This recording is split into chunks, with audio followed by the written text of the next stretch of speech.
सतगुरु सच्चे पातशाह जी अपने ते किरपा करते आपां नूं समझाउंदे शुभ सिक्ख्या बख्शिश करते हैं। साहिब जी का फरमान है, गुर का शब्द राख मन माहे,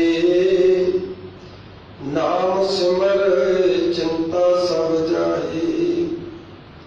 ये पावन पवित्र शब्द उपदेश है। महाराज सच्चे पातशाह समझाते हैं, हे भाई गुरु का शब्द अपने मन विच दृढ़ कर ला।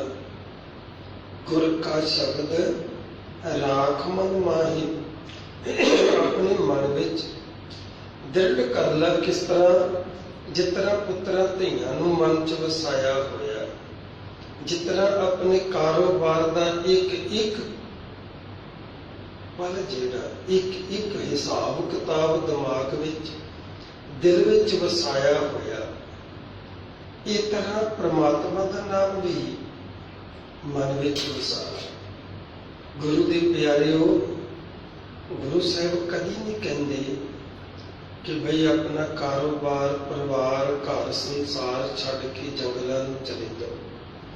गुरु साहब ते ये दृढ़ विश्वास दे नाल सानू समझाउंदे आ कि बंदिया किरत विरत कर धर्म दी, हथों दे के भला मनाई।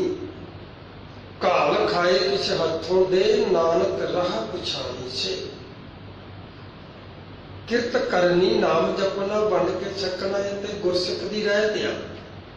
महाराज सच्चे पातशाह जी समझाउंदे, जिस तरह कारोबार मन विच वसिया होया, हुण बच्चियां नूं याद करने वास्ते कभी आप माला फड़ी भी माला फड़ के बच्चियां नूं याद करिए, माला दे नाल नाम बच्चियां दा जपीए। कभी इस तरह होया है भी अपनी जमीन है, जितने किले जमीन है, जितनियां कनाला जमीन है, वो जमीन याद रखने वास्ते माला जपदे होइए, माला फड़ी होवे। अपने कारोबार नूं, धन दौलत नूं याद रखने वास्ते ढोलकियां छैने फड़े होण। कभी आपां ਉਹ ਉੱਠਦੇ ਆ, ਬਹਿੰਦੇ ਆ, ਸੁੱਤੇ ਆ, ਜਾਗਦੇ ਆ, ਚਲਦੇ ਆ, ਫਿਰਦੇ ਆ, ਬੰਦੇ ਦੇ ਮਨ ਵਿੱਚ ਵਸਿਆ ਹੋਇਆ ਹੈ। ਬੱਚੇ ਵਸੇ ਆ, ਪੁੱਤਰ ਧੀਆਂ ਵਸੇ ਹੋਏ ਨੇ। ਮਹਾਰਾਸ਼ਟਰ ਦੇ ਵਿੱਚ ਪੰਜਾਬੀ ਭਾਸ਼ਾ ਨਹੀਂ ਚੱਲਦੀ ਤੇ ਉੱਥੇ ਜਿਹੜੇ ਗੁਰਸਿੱਖ ਪਰਿਵਾਰ ਰਹਿੰਦੇ ਨੇ, ਜਦੋਂ ਅੱਜ ਛੁੱਟੀਆਂ ਮਿਲਦੀਆਂ ਬੱਚਿਆਂ ਨੂੰ 2 ਮਹੀਨਿਆਂ ਦੀਆਂ, ਉਦੋਂ ਫਿਰ ਉਹ ਬੱਚੇ ਮਾਪੇ ਗੁਰਮਤ ਦੀਆਂ ਕਲਾਸਾਂ ਗੁਰਦੁਆਰਿਆਂ ਚ ਲਾਉਂਦੇ ਆ। ਪੰਜਾਬੀ ਪੜ੍ਹਨੀ, ਗੁਰਮੁਖੀ ਪੜ੍ਹਨੀ, ਗੁਰਬਾਣੀ ਦੀ ਸਿੱਖਿਆ ਲੈਣੀ, ਗੁਰਮਤਿ ਸਿਧਾਂਤ ਪੜ੍ਹਨਾ ਆਪਣੇ ਬੱਚਿਆਂ ਨੂੰ ਪੜ੍ਹਾਉਂਦੇ ਆ। ਉੱਥੇ ਗੁਰਦੁਆਰਾ ਸਾਹਿਬ ਦੇ ਜਿਹੜੇ ਪ੍ਰਧਾਨ ਜੀ ਸੀ ਨਾ, ਉਹਨਾਂ ਦਾ ਪੋਤਰਾ ਪੰਜਾਬੀ ਸਿੱਖਣ ਵਾਸਤੇ ਆਇਆ ਕਰੇ ਤੇ ਇੱਕ ਛੋਟਾ ਪੋਤਰਾ ਅਜੇ ਪੜ੍ਹ ਨਹੀਂ ਸਕਦਾ ਸੀ, 5 ਸਾਲ ਦਾ ਸੀ।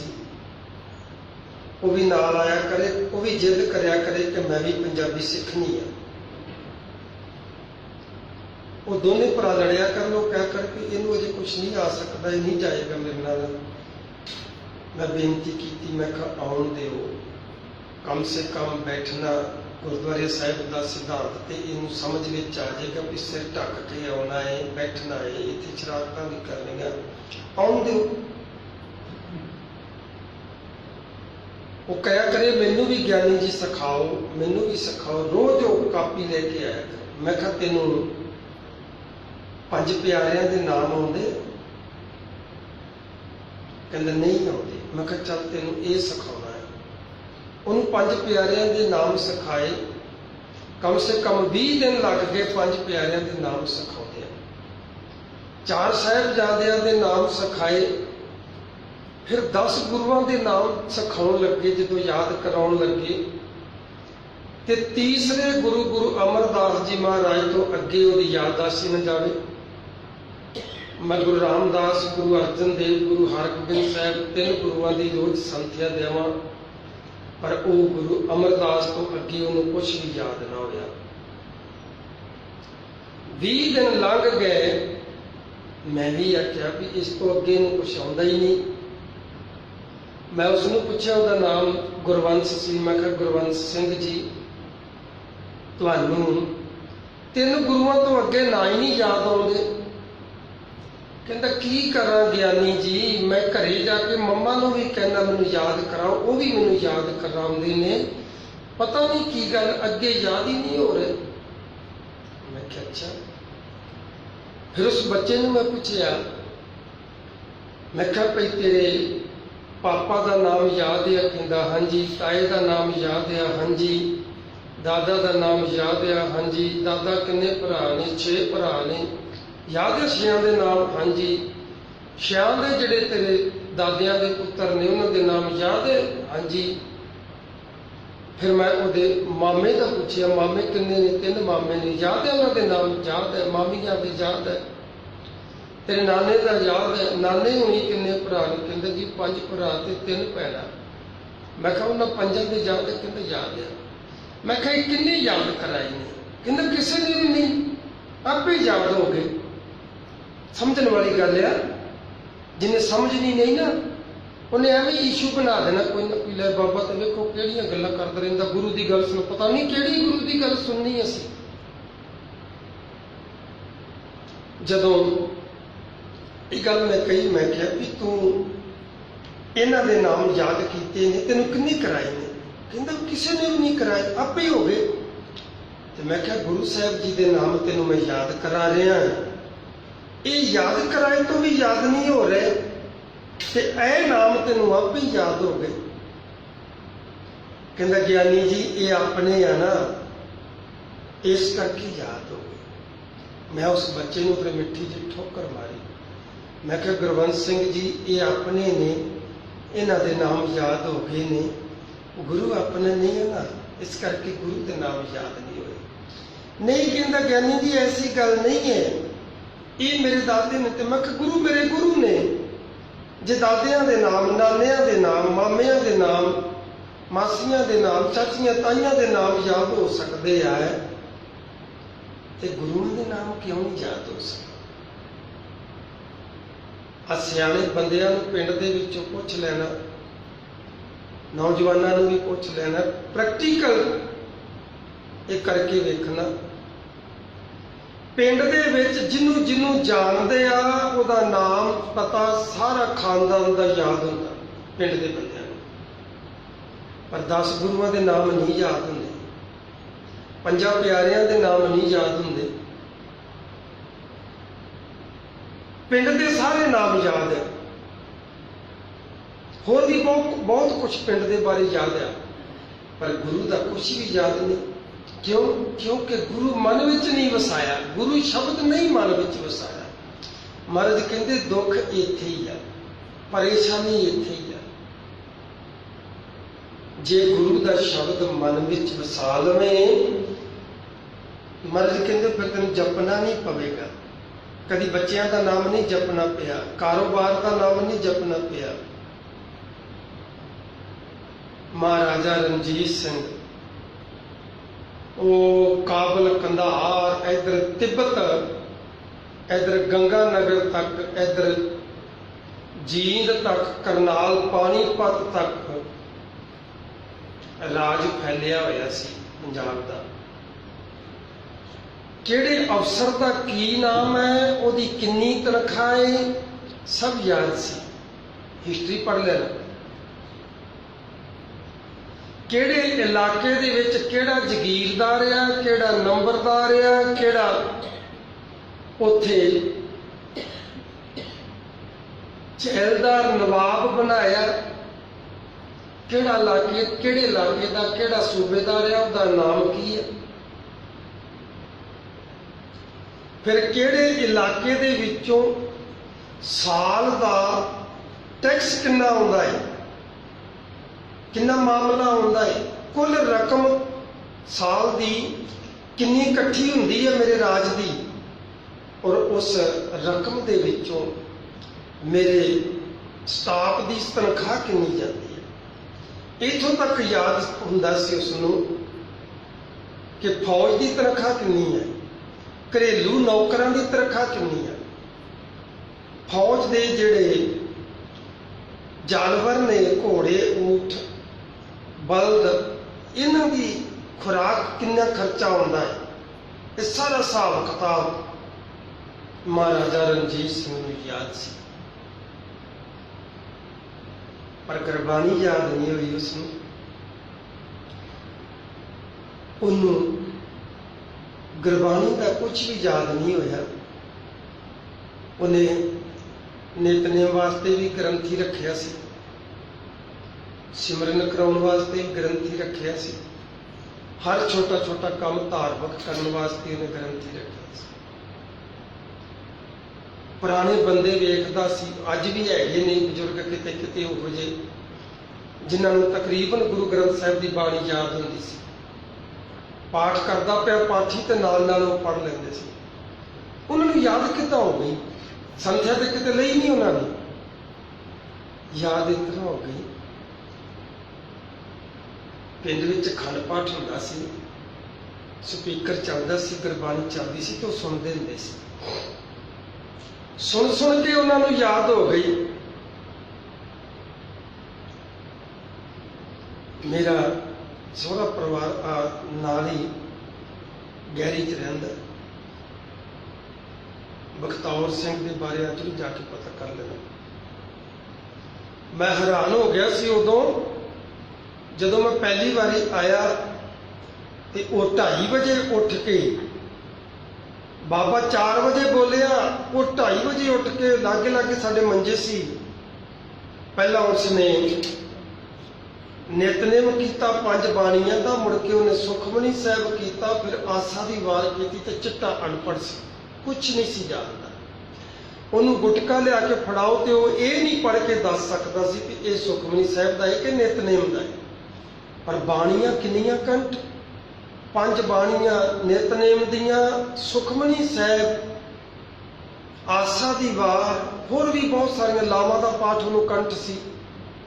शाम नूं रहरास साहब वड्डी निहंगा सिंगां वाली करदा हुंदा सी, आरती आरता करना उसने, क्योंकि उसका पिता निहंग सिंह सी।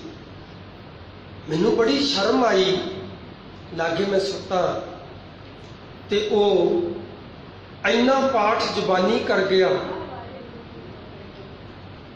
ते मैं 6 बजे उठ के नहा धो के ते गुटका लभदा फिरा।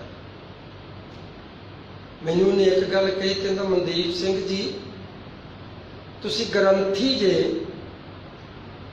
ते तुहानू बाणी कंठ नहीं है? मैं कहा जी नहीं। कहना मैं ग्रंथी नहीं गा तो मैनू इन्नी बाणी कंठ है तो तुहानू ज्यादा ही होनी चाहिए है, क्योंकि तुहाडा रोज का काम है, तुसी रोज पढ़ते जी। मैं कहा जी हाँ जी। पर मैं कहा बापू जी तुहानू कंठ किन्ने कराई? कहना किसी ने नहीं कराई। अखंड पाठां दीयां डेरे ते लड़ियां चलदियां सी, डेरे उत्थे हैगे, डेरे ते अखंड पाठां दीयां लड़ियां चलदियां हुंदियां सी, असीं सेवा करदे हुंदे सी, बैठे सुनी जांदे हुंदे सी। सुन सुन के कहंदे भी मैनू याद हो गया। सानू क्यों नहीं याद होंदा?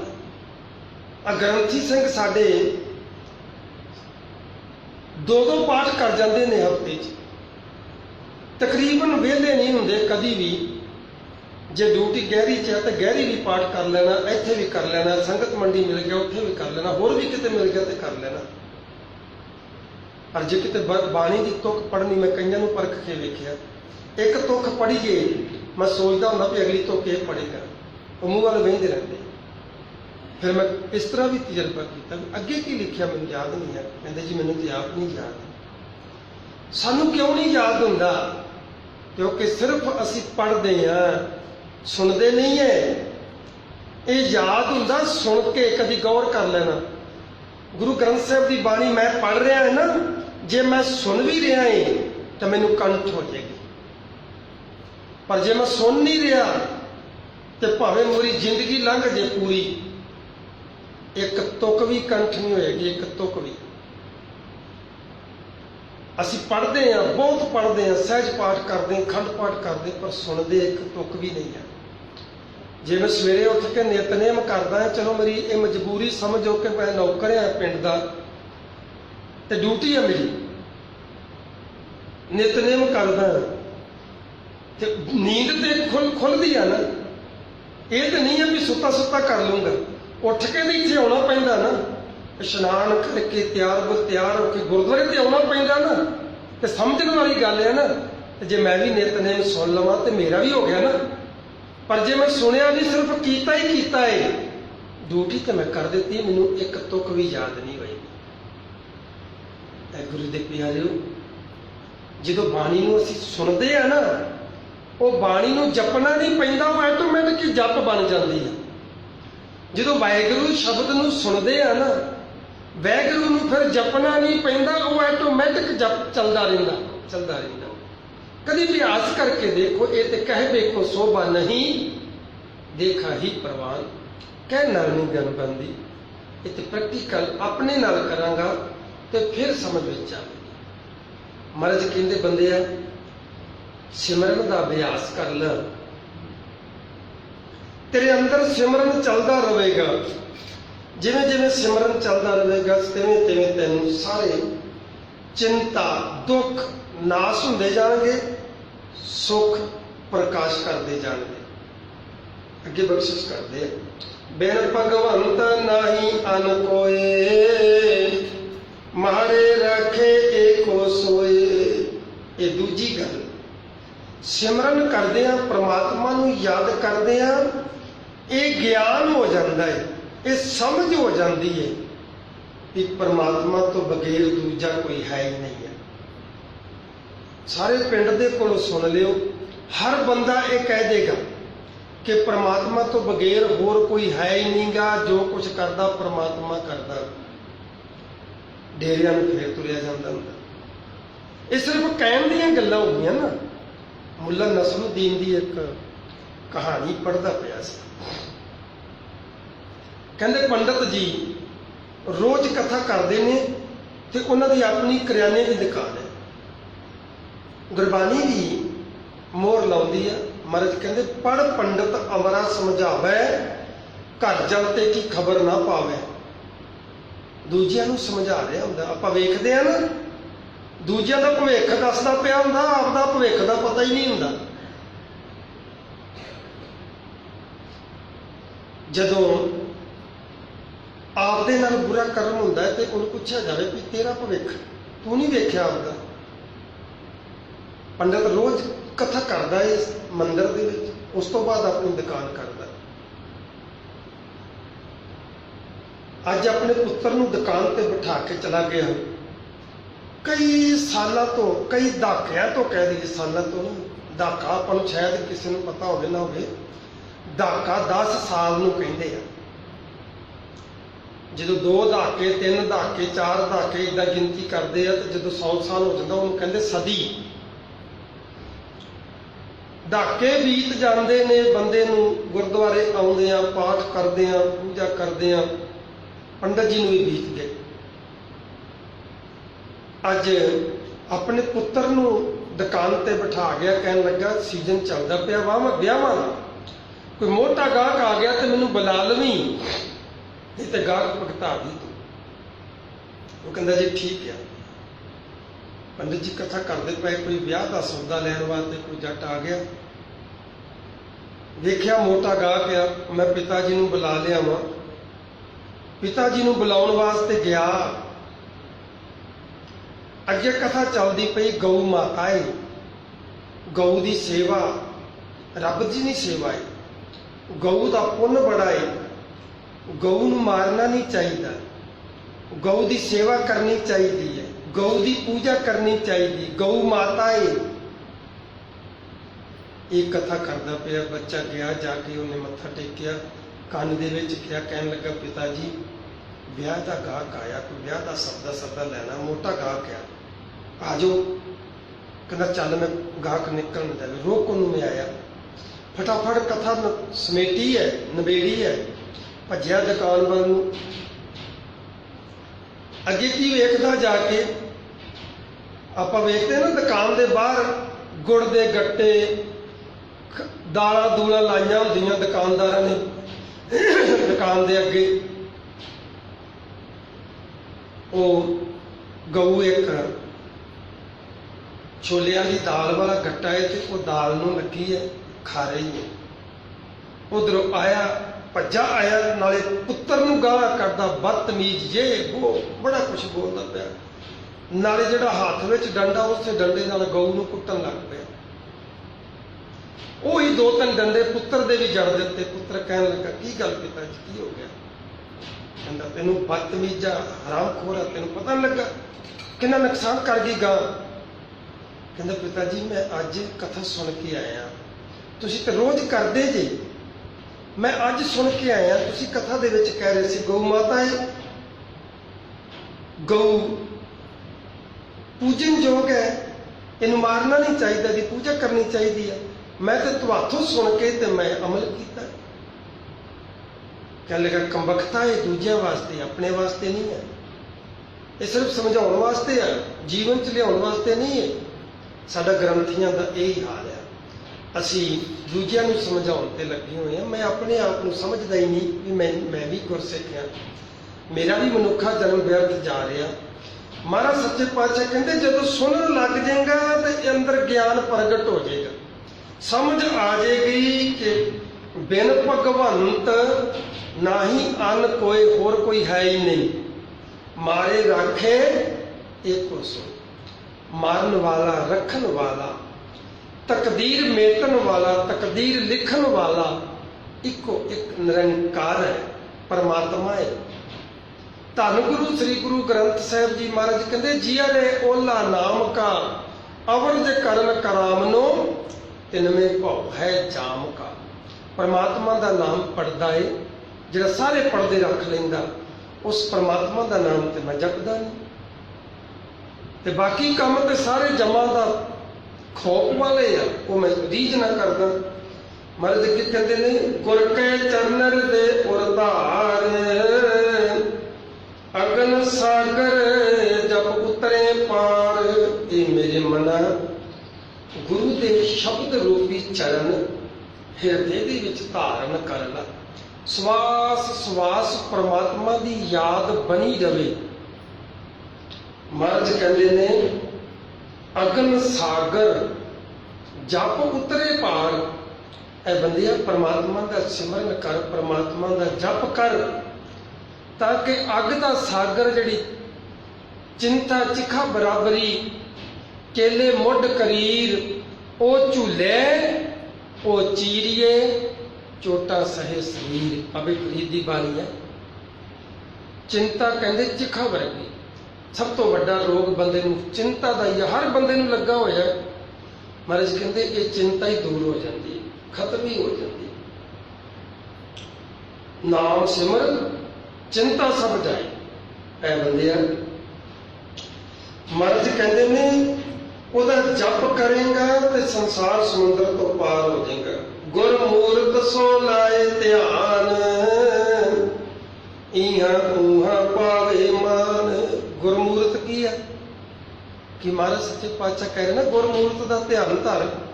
ਇਹ ਸਮਝਣਾ ਵੀ ਤੇ ਪਏਗਾ ਗੁਰਮੂਰਤ ਹੈ ਕੀ ਆ।